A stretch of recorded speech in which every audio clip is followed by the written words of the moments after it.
ഈശോയിൽ ഏറെ സ്നേഹമുള്ളവരെ, നമുക്ക് ശാരീരികമായി, മാനസികമായി, ആത്മീയമായി തകർച്ചകളും തളർച്ചകളും ഉണ്ടായേക്കാം. സങ്കീർത്തകൻ എന്താണ് പറയുന്നത്?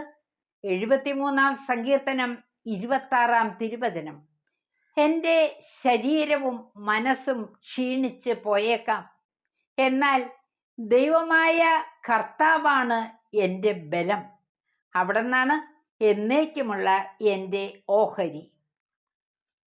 Vietnam communist government archbishop Van തുവാനെ 13 വർഷമാണ് ജയിലിൽ അടച്ചത്. ലീഡറായി തിരഞ്ഞെടുക്കപ്പെട്ടു.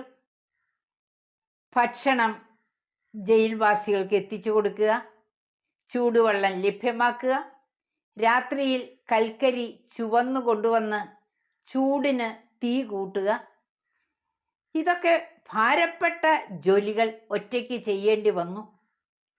ഇനി പാളയത്തിന് പുറത്താണെങ്കിലോ മുന്തിരിത്തോട്ടത്തിലൊക്കെ കഠിനാധ്വാനം ചെയ്യേണ്ടി വരുമ്പോഴും കുരിശിൽ തൂങ്ങിയ ഈശോ അദ്ദേഹത്തിന് ബലം നൽകി.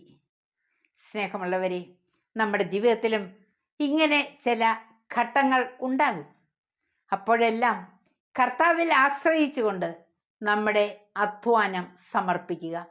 പ്രിയപ്പെട്ടവരെ, എല്ലാവരുടെയും ജീവിതത്തിൽ യേശു ഇടപെടട്ടെ എന്ന് പ്രാർത്ഥിക്കുന്നു. ക്രൂശിതന്റെ സ്നേഹം അനുഭവിക്കാൻ കഴിയട്ടെ.